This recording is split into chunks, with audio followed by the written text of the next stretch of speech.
We are Rogue Media Sports. Have you ever brought your magic to Walt Disney World like, hey, we came to play? Did you tip your tiara to a Creole princess or get goofy officially? When we come through, it's true magic, because we came to play at Walt Disney World Resort. Dogs are an important part of our lives, and keeping them protected is a top priority, especially against nasty parasites. That's why you gotta check out NexGard Plus, afoxolaner, moxidectin, and pyrantel chewable tablets.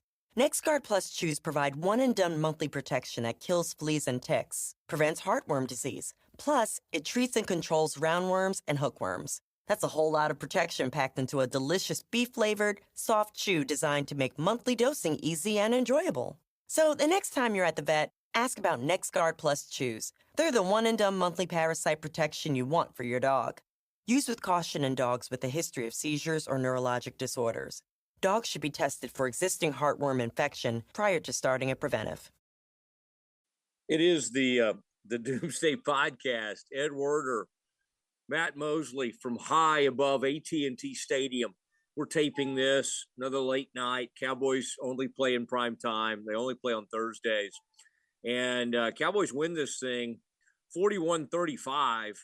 And Ed, the first 5 home wins, it was like 20 or more points in every game. They kind of blown everybody out. And so it was almost like we've kind of forgotten what one of these looks like here. And I kind of enjoyed it. I mean, I was a little more dialed in than I normally am in the press box.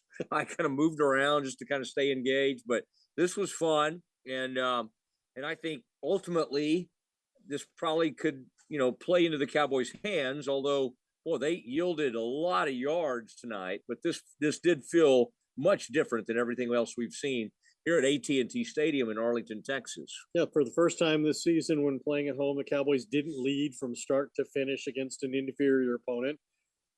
While they scored 40 points for the 5th time this season, they trailed the Seahawks at halftime and were behind late in the 4th quarter until Dak Prescott's game-winning touchdown pass to Jake Ferguson.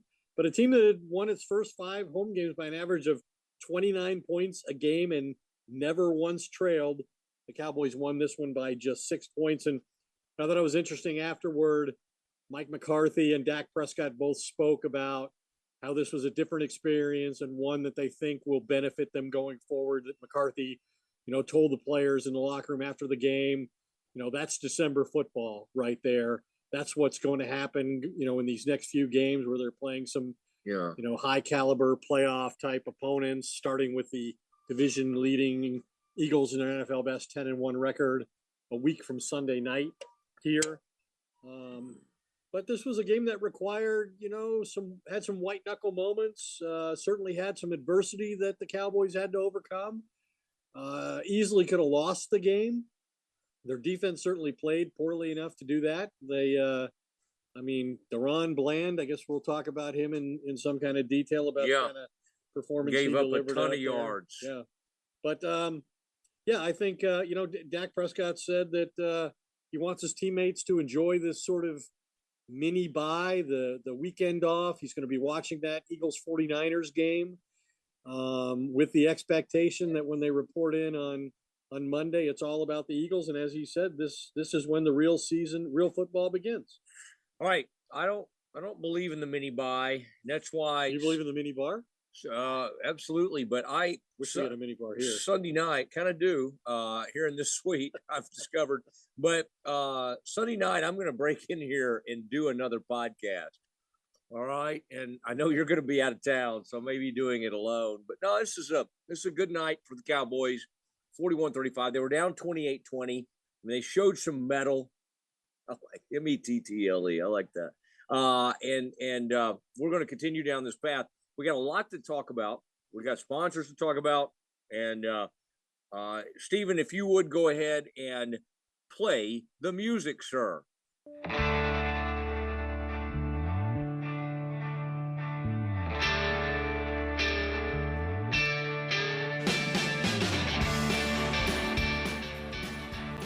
The Doomsday Podcast. Always love that music. Ronnie Foss. We have our own singer-songwriter for Doomsday. And we have our own suite where I always love all the media watches me, and they're like, why is Mosley getting off on the silver level? Why is he not coming back up with us?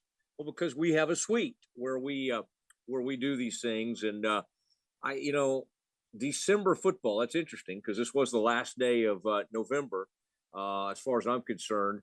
And I thought, Dak just continues to be in this zone. Ed, you're the keeper of like all the stuff. But now, one note I saw that I kind of liked from you was the fact that there were no punts in this game. And like going back over what NFL history, how many games have there been in which there are 0 punts? Well, first of all, this is the highest scoring game in NFL history, a total of 76 points by the two teams. It's the highest scoring game in NFL history without there being a single punt, and only the 5th game, as you said, in NFL history without a punt. And Mike McCarthy has now coached in 3 of those 5 games. He had the one tonight and 2 games with Aaron Rodgers and the Packers in 2014. It's pretty remarkable. He got up there and spoke to, the unique kind of game it was with all the penalties. A lot of those penalties were on 3rd down. So team didn't get off the field. Punter didn't have to come out. That was certainly a factor in it, the high number of penalties in this game. What was the total? 19 penalties in this game? So a lot of them on 3rd down. But that off to the side, McCarthy mentioned, this is not the first one of those games I've been involved in. In fact, I've been involved in 2 or 3 of them. So I checked with the great people at ESPN Stats and Information, and sure enough, McCarthy was right. He's been in 3 of these games, 3 of 5. That's amazing. Yeah. To your point about Dak, 3 more touchdown passes tonight. That gives him 21 in the last 7 games. Yeah. He's never had a sustained period of domination like we've seen this year, and it's so far from what Mike McCarthy expected this offense to be when he took over as the play caller. He emphasized pass protection, which was sketchy tonight. They came into the game not having a lot of sack in their last 3 games, 111 pass attempts, the longest streak in the NFL, longest streak by Dak in his career. And then he gets sacked 4 times and almost right away got sacked twice by the Seahawks in this game tonight. But overcame all that, had what is 6th straight game with multiple touchdown passes, matching the longest streak of his career. So Dak Prescott's playing incredibly well. In fact, after the game, McCarthy was asked to assess the level at which Dak is playing. And earlier in the week, you might remember, he equated it with Aaron Rodgers in Green Bay when he was winning MVPs. And tonight he said, we want to attack people on offense, and you can only do that if you have a championship caliber quarterback. And Dak is that guy. Yeah. And I think more people around the country are beginning to buy into that. Although, obviously, the whole narrative changes if they lose to Philadelphia at home, and that ends their streak and essentially clinches the division for Philadelphia, especially if Dak doesn't play well. But he played well when they lost to Philadelphia, and he's beaten Philadelphia plenty of times in his career, but he definitely needs to beat them next Sunday night. I think so. And boy, it feels like a long 10 days. And then after that, it's crazy. We're going to be out here for Philly. Then only 1 more home game after that. This is really starting to be this finishing kick to the Cowboys season. And what they'll do Sunday is do what they do, the last couple of Sundays, hope that Philly loses. Philly never loses. They always find a way, don't they? They got 1 loss this season. They do play San Francisco. And some reporter was like, after the game, was like, Jerry, how will you watch the game? And Jerry, you could tell Jerry was like wondering what the question meant. Like, well, I've got a TV like everybody else. I'm going to watch it. So somebody was really wanting to know how Jerry, I thought maybe they thought he was going to go to a sports bar or something.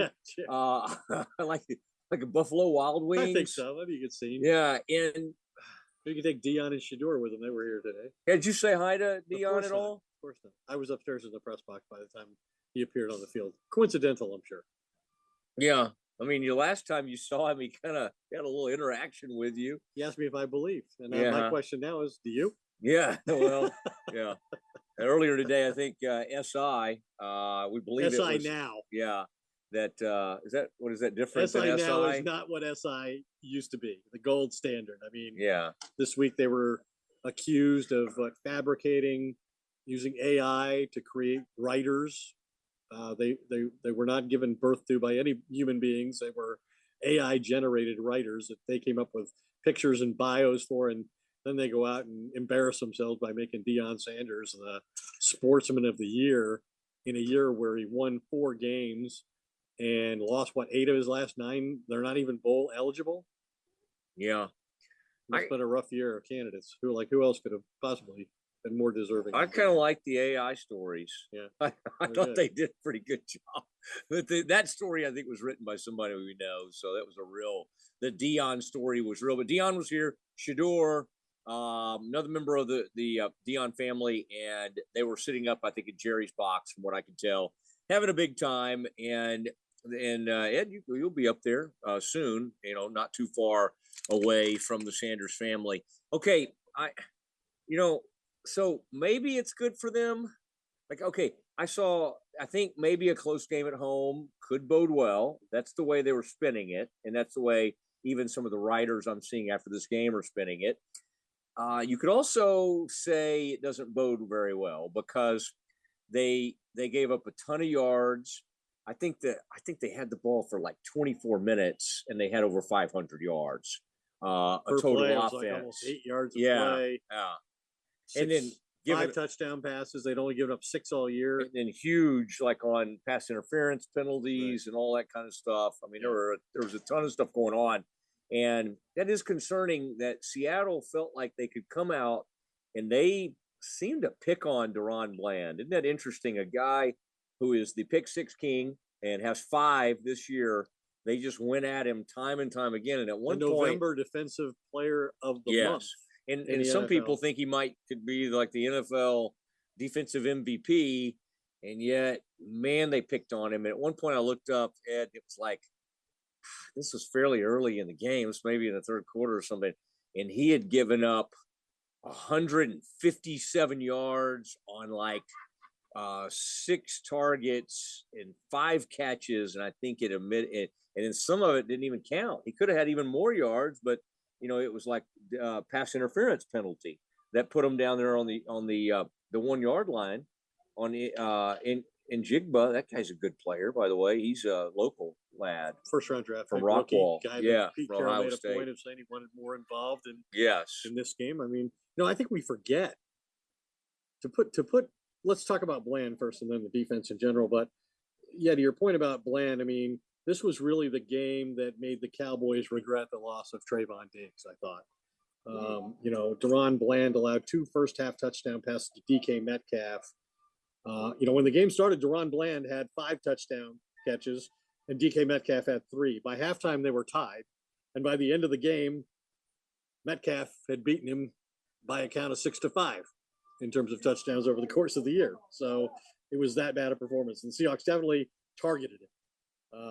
They went after him in the first half. They completed 6 out of 7 passes for 138 yards and the 2 touchdowns when Bland was the nearest defender in coverage in the first half. And the 138 yards was the most he had yielded as the nearest defender in any game in his career, 2-year career. Now he did get one back, to his credit. He got an interception at a point where the Cowboys were desperate to get a stop on defense, and they wound up not being able to score on that series. Which would have allowed them to take the lead. So it was a pivotal play that Bland made on what had been a really bad night. But when you look at how 2 things, this was the second most points Dan Quinn's defense has given up at home since in the 3 seasons he's been here. I think the Raiders scored 36 on Thanksgiving Day 2 years ago. That's the most.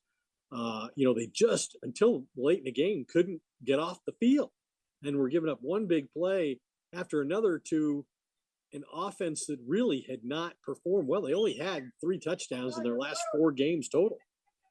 Pete Carroll was, all over his offensive coordinator, Shane Walden, trying to come up with ways to create some offense in this game.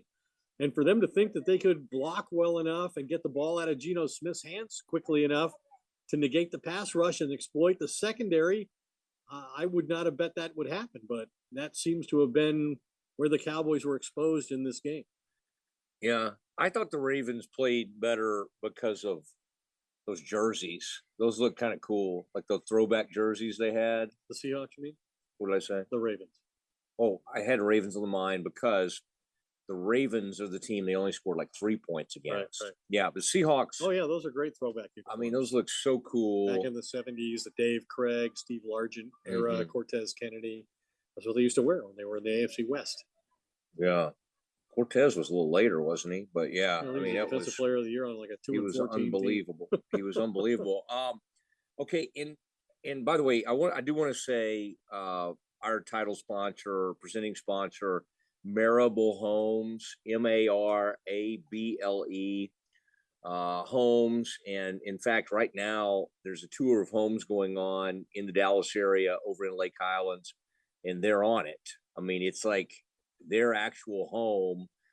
Blake and Amy Marable, people are like tramping through their home. I mean, that doesn't sound great, but they're going through and they spend big money to be on this tour of homes, and it's just gorgeous. Their homes, and they build these things, and I mean, Lake Highlands, Preston Hollow.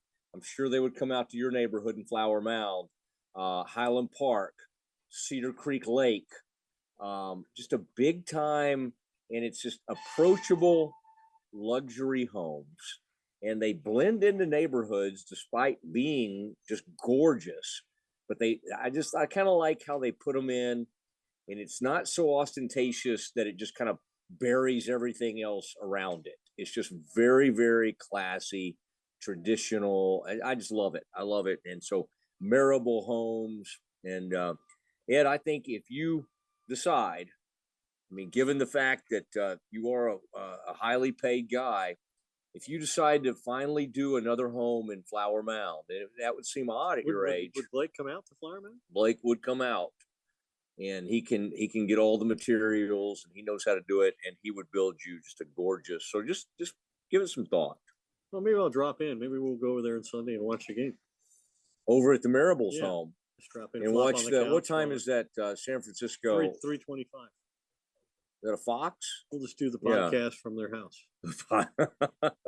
Well, I bet they got a great game room. Great kids. Maybe Jerry will be there because he doesn't know where he's watching the game. Yeah, they got a son named Burson who's like a huge sports guy, a very talented young family. Anyway, thank you, Marable Homes, for that. Now, Ed, and we need to get to Stretch here in a minute, but real quick, I wanted to make a couple of points. And Stretch, we'll start to Stretch about this as well. But like some weird game management stuff. I kind of want to get your take on this.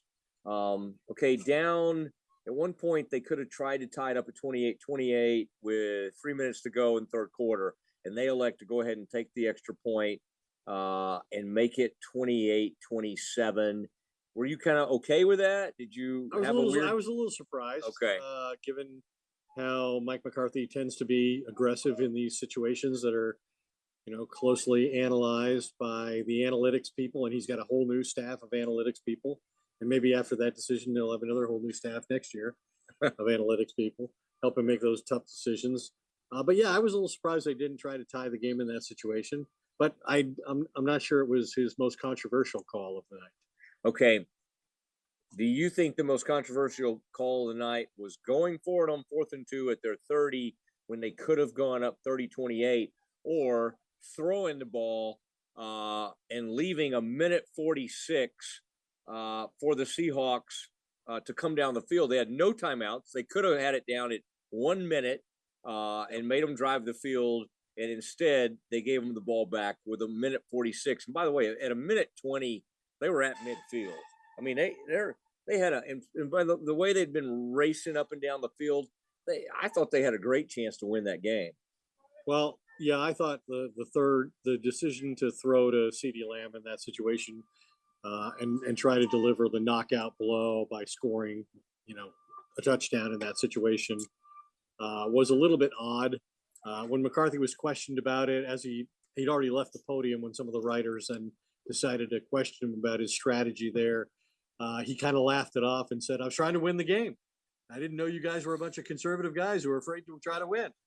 But yeah, I thought that was a poor decision and probably put his team at risk more than was necessary, given how well Seattle was moving the ball and scoring almost at will. But Hey, credit to the defense. On a night they didn't play very well, they got 3 stops on downs and in the late in the game, including the last 2. DeMarcus Lawrence, I think, made 3 tackles, including a tackle for loss on 4th down on the next to last series. And then Micah Parsons, on a night where the Cowboys did not have a sack of Geno Smith, the first time they didn't have a sack of the quarterback all year long. First one not to sack Geno Smith all year long. Micah was through in a second half and created immediate pressure and effectively ended the game with that pass rush. But so they redeemed themselves a little bit in that regard, but not at all a good night for Dan Quinn and the Cowboys defense. And I think a lot of that was why McCarthy was trying to win the game on offense, and taking the risk that he did with having Dak throw a 4th down pass to CeeDee Lamb and stopping the clock. Yeah. And, 3rd down pass. They did kick the field. 3rd down, and then that was another bad analytics decision. Kicking the field goal to go up 6 was not apparently what you want in that situation. According to the analytics, they should have gone for the touchdown. So on 4th down. Yeah. And then make them, if you don't get it, go further. Distance. But then they only have to kick a field goal to tie it. Yeah, they only have to do that, tie it. I'm fine with that. Fine kicking the field goal. It was the 3rd down thing that bothered me. And then I thought that was a lot of people near me were upset on when they didn't take the field goal from Aubrey on the 30 that would have put them up. And again, I don't know if they were looking at the analytics or all that. I think the analytics, I was sitting next to somebody who had all that up on their screen, and the analytics did say that you could go for it there on 4th and 2 at the 30. So it was there's a lot of unconventional decisions we see coming out of these coaches nowadays with their reliance on the analytics. And one of the things that McCarthy really sold NFL owners on when he sat out a year after the Packers fired him and he was trying to come back, one of the things he tried to sell people on was he was a new method coach, that he believed in analytics. So don't think I'm just some curmudgeonly guy who sits up in the winter in Green Bay and doesn't take calculated risk. Like I totally buy into analytics, and he really pushed that as a part of what he was going to bring to his next organization. So like it or not, it helped get Mike McCarthy hired by Jerry Jones. Yeah, and Jerry's gone along with him and hiring all these folks that they've brought in. I think they just lost somebody, by the way. Somebody just hired one of the Cowboys analytics people away from them. All right, Ed, we're gonna turn it over right now to everybody always wonders. They thought he was going to give an F for the secondary, especially Deron Bland, the way he played. Although what's funny is he could have ended up giving up a ton of yards and had 2 interceptions. He had another one that he got his hands on, and he also had a shot remember at. there was also that play where Tyler Lockett in the 4th quarter had a ball thrown to him in the middle of the field that was on the mark, but he was not quite expecting it yet, and he didn't handle it. He might have scored on that. It might have been another 60-yard touchdown play that Bland gave up. So, yeah, not his best work. It'll be interesting to see how he responds to this. He really hasn't had this level of adversity in terms of failing on the field in the time he's been here in 2 years, starting at slot corner and now as a outside corner since Diggs was injured. It'll be interesting to see how they coach him and how well he responds to that, and whether the Eagles come in here with, Devontae Smith and A.J. Brown and try to do the same thing. Yeah, they will try that. But I talked to Stephon Gilmore after the game, and I mean, he was really trying to help Deron through that. But I think Stephon, from what I could tell, kind of enjoyed the challenge when they kind of called on him to travel with DK Metcalf. And I asked him, I'm like, what do you have to do against him? Like, what were you trying to do? And he was like, press coverage. He's like, you've got to throw him off. You've got to try to hit him, and get him off his route. He got up to, did you see like the speed? Did you happen to see that? Over 22. Fastest speed beat Tyreek Hill. Uh-huh. And on that 73-yard touchdown. And at his size, that's ridiculous. He's, 6'3" and 240 or something like that. And to outrun Tyreek Hill, that's absurd. That's the kind of freak they were trying to deal with. And, Gilmore, you're right, they did switch him off, and Gilmore gave up a touchdown to him, too, on a slant in the back, across the back of the end zone when he kind of bumped into J-Ron Curse. The third touchdown pass. He was mad at J-Ron on that because he got picked. He got picked by J-Ron. That's what it looked like. And he got called for a hold or a. Well, don't make excuses for the guy just because you talked to him one-on-one in the locker room. Come on, you make excuses for Brandon Cooks that you talk to him after every game now. What excuses are there to make for Brandon Cooks? You guys are very close. But what is it today? He's got 3 touchdowns in 4 games. I didn't like some of the routes he ran tonight. All right, it is time for Glenn Stretch Smith Stretch Plays. All right, it is time for something we call Stretch Plays. And it is Glenn Stretch Smith, former Cowboy scout and coach. And Stretch and I had the pleasure of spending part of this game together in the press box. It's not always the case, but that's what we had tonight. And I think, Stretch, I think we both enjoyed that scenario, maybe me more than you. But we had some fun up there and were able to kind of look at some different things. But, I mean, I think it was good for the Cowboys that they finally got in a close game at home. They've had a lot of blowouts at home. They're able to, even though it got a little scary there at the end, what was it, 41-35, and they left Seattle. So, Stretch, take me through a couple of these scenarios. One was Cowboys down 28-26, but they go ahead and kick the extra point with 3 minutes left in the third quarter to make it 28-27. And then the next scenario was the Cowboys decided to go for it instead of making it a 30-28 lead on a relatively easy field goal for a guy who never misses, Aubrey. And they elected to go for it 4th and 2 from the Seattle 30 and did not get it. Let's start with those plays and what you kind of thought about some of McCarthy's game management. Yeah, I mean, I get and again, you sauntered down there and took Newey's spot up in the press box, and after spending a half of watching the football game with you, I don't know if I need a frontal lobotomy or a bottle in front of me, but good, Matt, it was good to see you, and obviously we'll leave it at that. As far as the time management, and I said it during the game, I said going forward on that 4th and 2 in that situation, you got to kick the field goal there. I really felt like at that point, and I'll go back when they had an opportunity to tie the game at 28, and he doesn't go for 2.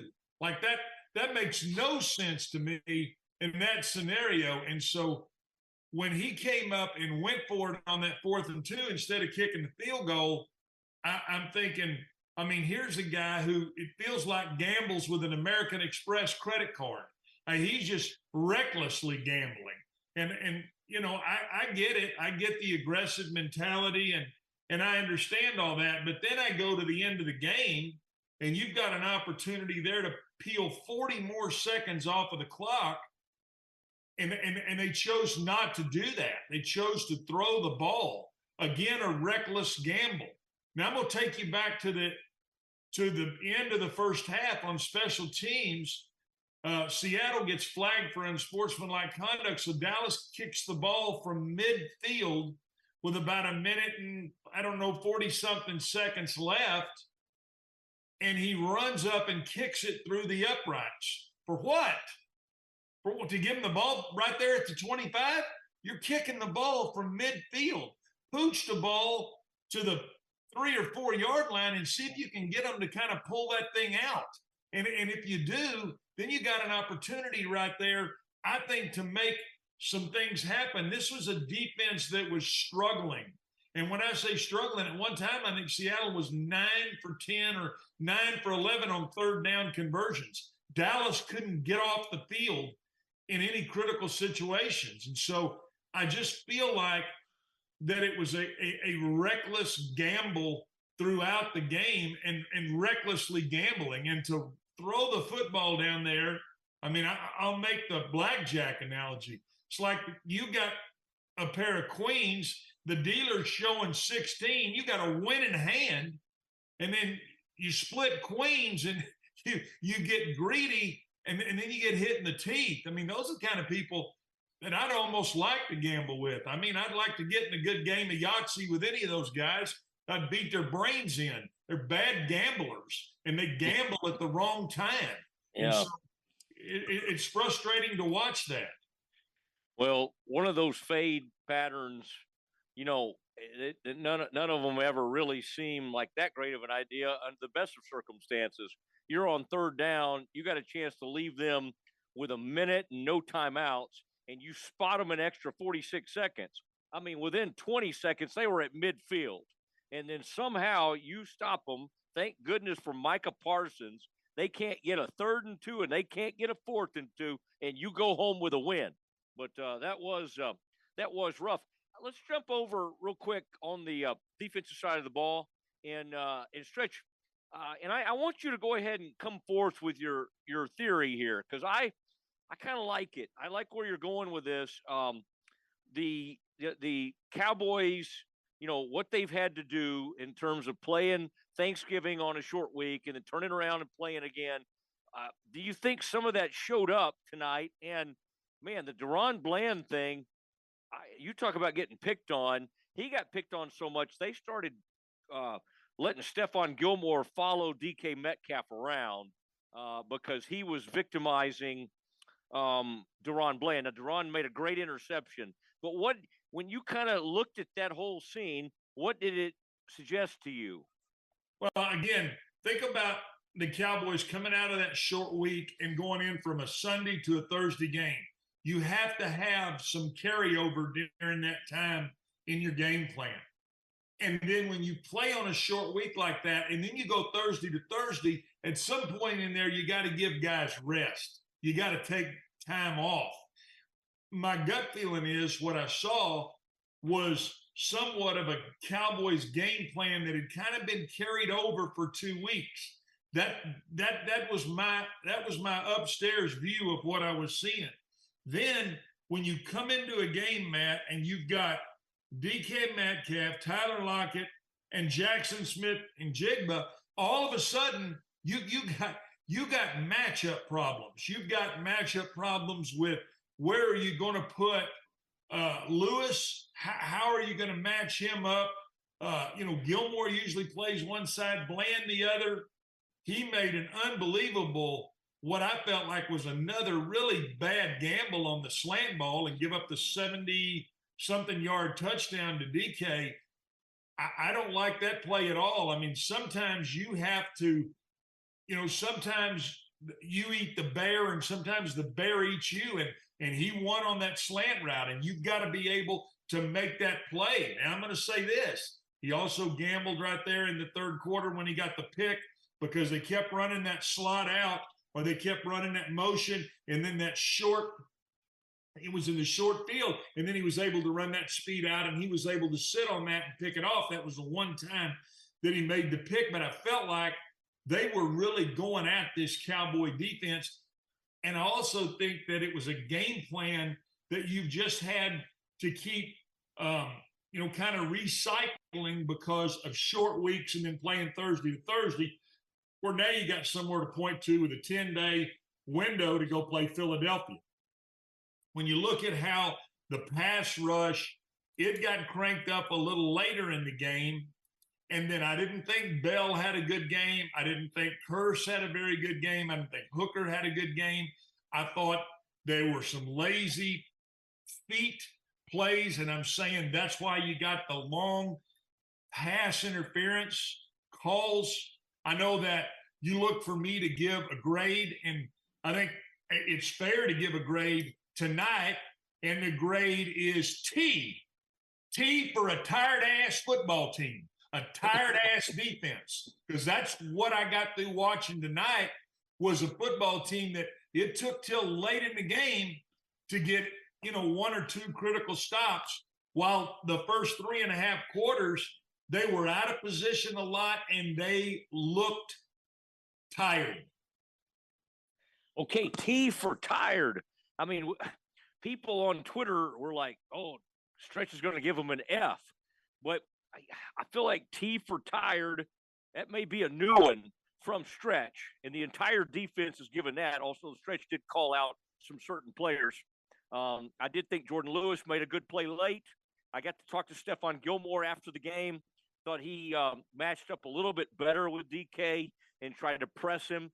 Kind of liked it. Had a good visit with Stephon. I don't know what was going on, but Stephon and I really found a good rapport, much like some of the folks that I visited with in the press box tonight. Stretch. Now, Stretch, over on the offensive side of the ball, there's Dak again, 299. 70% of his passes completed and 3 touchdowns.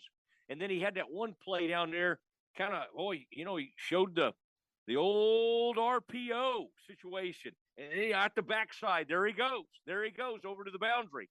So I thought Dak, for the most part, played pretty well. I think there was one throw you were frustrated with, but that was kind of a free play.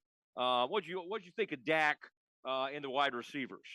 I did. I thought he played well. I think I think his game is starting to carry over week after week. You're starting to see some of, again, his ability to press the ball into the seams.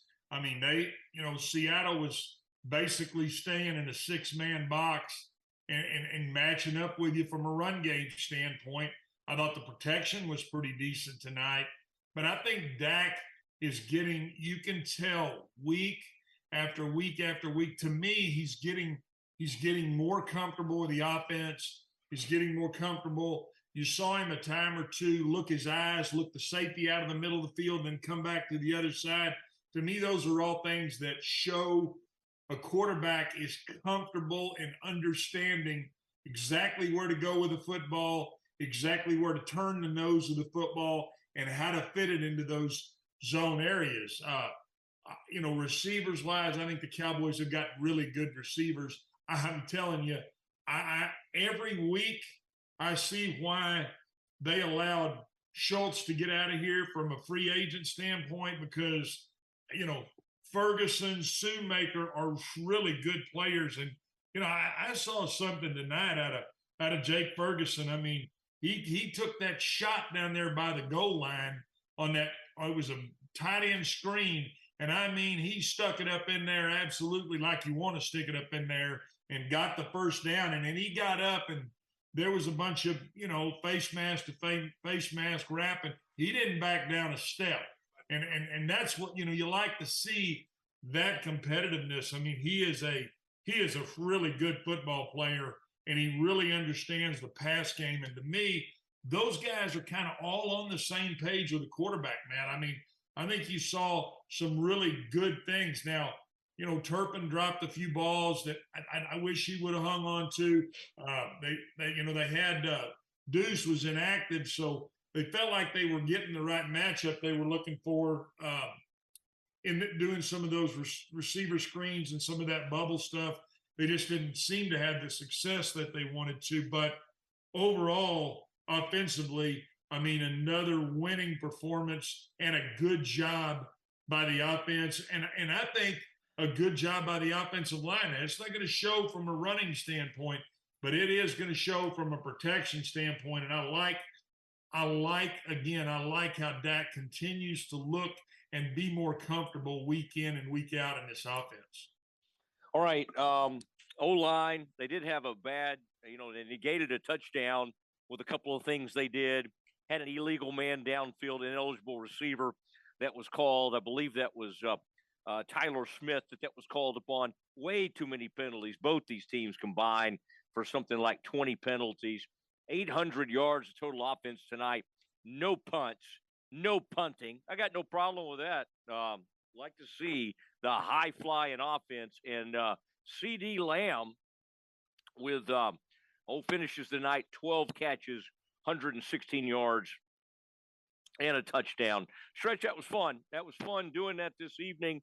I was going to give you one defensive stat. Interestingly, who do you think came close to leading this team in tackles? Yes, sir, that's right. Deron Bland. Deron Bland led the team in tackles with 5 solo tackles. Most of them, I think, down. Yeah. Yeah, he needed to tackle well because, quite frankly, I mean, he didn't have his best night covering, but hey, man, we're entitled to bad games and we're entitled to taking bad angles at times. And, you know, I'm sure that, well, again, with 10 days, I'm telling you right now, you can see this defense get some things cleaned up. And when Philadelphia comes in here, I want to see the Dan Quinn defense that we've been used to seeing all year, Matt. Philly and Dallas, 10 days away. They'll take a little bit of a break here, and then they'll get it on with the Eagles. Eagles have to play Sunday against the 49ers, then turn around. Cowboys will be more rested, kind of a mini bye, we like to call it, Stretch in the coaching business. Okay, buddy, appreciate it, and great to be with you tonight. And it's great to see you and Dion hanging out before the game. Dion Sanders seemed like he was kind of excited to see you. Yeah, I don't know about all that, but Stretch had to give him a little Texas love, and it was good to see him. And Mosley, it was not good to see you, but to hell with it. Have a good night. All right. You were down there. You were down there with Ralphie and the whole gang. Okay, there he goes. Stretch Plays with Glenn Stretch Smith on the Doomsday Podcast. That was Stretch Plays, Glenn Stretch Smith. And I want to say real quick, HudsonFinancialGroup.com. It is licensed property, casualty, and financial consultants, founded in 1988. And Randy Hudson is a UNT football alum, played Letterman there, started on the offensive line, played for Corky Nelson back in the 80s. Loved Corky, used to be at Baylor. The group focuses on asset protection along with finding ways to reduce taxes. I mean, I'm all for that. And I've never found a way to do that. And man, just entrepreneurs, business owners, they do an incredible job of protecting them in any kind of liability situation. They take care of it. And I mean, just to have a place that would do your life insurance, your home and auto, one-stop shop, handle your money. It's an unbelievable place. It is HudsonFinancialGroup.com. That is Randy Hudson. And great to have them be a part of things. Now, Ed, I did get to visit with Jerry, and Shaq Leonard, who you reported on this week, was in town, had lunch with Jerry. They did let him get out of here without getting signed. Then he was headed to Philadelphia. And Jerry told us tonight that he thinks that something will probably come down after he felt good about the meeting and all of that, but he thinks something will happen after the Philadelphia game. After Philadelphia plays this weekend, after Sunday, we'll know something. And that sets up a kind of another interesting competition between these two teams. Yeah. So I think my understanding is that Shaq Leonard, when he came here, it was with the understanding that he was going to go visit other teams, including the Eagles, after he visited with the Cowboys. So I don't know that signing him that day was really a legitimate possibility. I think it diminishes their chances that he went to Philadelphia, that he has a strong relationship with the head coach there, who was in Indianapolis as the offensive coordinator for 3 years while Shaq Leonard was there. I think Nick Sirianni said he's spoken to him multiple times last week on the phone. Then he went and visited there the day after he was here. I do think that if he waits now until after this weekend's games, it seems almost impossible that he would play for either team in that December 10th game to me. I thought if the Cowboys were going to sign him, they would want to begin, acclimating him to Dan Quinn's defense during this 10-day bye period where they have before they play Philadelphia. And then maybe he would play in that game. But if he's not going to sign with either team until Monday at the earliest, I don't really think it's possible for him to play a significant role in that December 10th game the next time the Cowboys take the field. I do know, and somewhat to my surprise, the Cowboys defensive coaches have told him that they view him as a nickel linebacker. he was mad that the Colts were taking him off the field on third down and only letting him play on rundowns. He's been a guy who's a real ball hawk, and he's got long arms, so he very much fits the profile of a Dan Quinn type player physically and with his mentality about going for the ball all the time and getting it quite often. But it was interesting to me that they view him as somebody who would play on third down. I assume they take Marquise Bell off the field, who they're kind of getting by with. He's played well. I mean, he's a converted safety playing linebacker, which is less than ideal when you play some of these big physical teams that can run the ball. You want a real linebacker body out there, and you're probably going to need that at some point, in these closing sequence of games, and ultimately in the playoffs. All right. Ed Werder's been out here much of the day doing a lot of reports out here from AT&T Stadium. Most of everything he did was prepare for the Doomsday Podcast. I think that was really where the focus was tonight. Ed, we appreciate that so much. I wanted to close tonight. This was Micah Parsons, and I was standing over there when this interview was happening. Micah always gets a big crowd, and this was on Dak Prescott firing up the defense on the sideline after the Cowboys took that lead late in the game. And Micah said, I guess Dak went over there and screamed some stuff.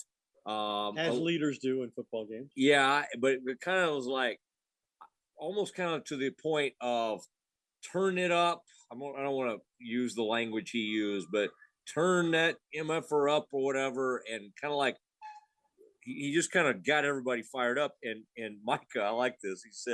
He said, I'm like, dang, that S made me blush a little bit. That's my quarterback right there. That's always exciting. That energy he brings, that fire. He's at a different pace.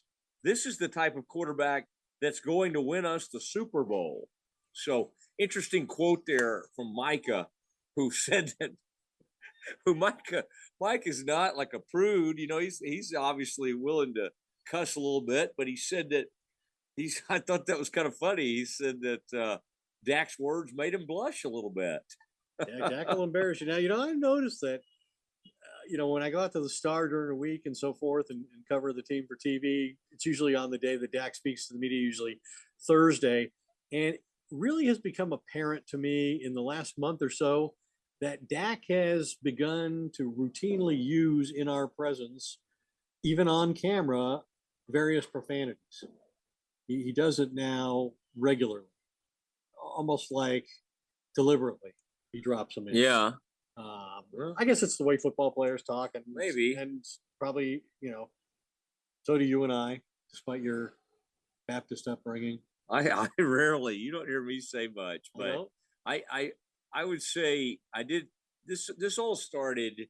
This was not always a thing, but like Brandon Marshall apparently used to use and really use some aggressive language. And I just remember Martellus Bennett, former Cowboys tight end, explained to me during one training camp that he said he had been studying Brandon Marshall because he wanted to act like him and to use more foul language. And I remember trying to explain to Martellus, I said, I don't know, does that really seem like a great goal? Like, that seems weird. But yes, he wanted to emulate. But yeah, I don't know what Dak's. It is more, and it's kind of interesting. He did it after the game again tonight. I can't remember the exact word. It's not usually one of the, George Carlin's 7, dirty words you can't say on TV, and we're down to about none of those anymore, by the way. But yeah, it's just an interesting observation to see how that has transpired and become a regular part of his responses. Well, and I don't know when this happened, but like even the NBA games and stuff, like players are more willing to do it like on a live interview. Like in there, I don't know who's doing it live, and maybe they can bleep it out. But anyway, that is kind of an interesting little side note. All right, Ed, safe travels. We'll be back together on December 10th. The Eagles will come. And that's a good thing for the Cowboys that the Eagles still have to play and then turn around and play them. And the Cowboys can just sit, rest a little bit, and then get ready for the Eagles. And then that's going to be a great matchup as we get closer to Christmas. And then again, after that, I mean, they got tough games. I mean, they got Buffalo, Miami and Buffalo, and home against Detroit, and then finishing at Washington. So, yep, this is the gauntlet. But I mean, how about the poor Seahawks? They had to play the 49ers at home last week and lost. Then they had to come here and play the Cowboys and lost. Next, they go home and go back and play the 49ers in San Francisco. Then they play the Eagles. How would you like to be in their situation? It's 6-6 trying to make the playoffs with that schedule right now. Yeah, that is tough. But if they use the same uniforms, they got a shot. I think they'll be okay. Want to compliment the Jones family as some beautiful decorations, the holiday decor out here. And I did, Ed, talk to Jerry after the game about Bobby Petrino, going back to Arkansas. I got some thoughts on that.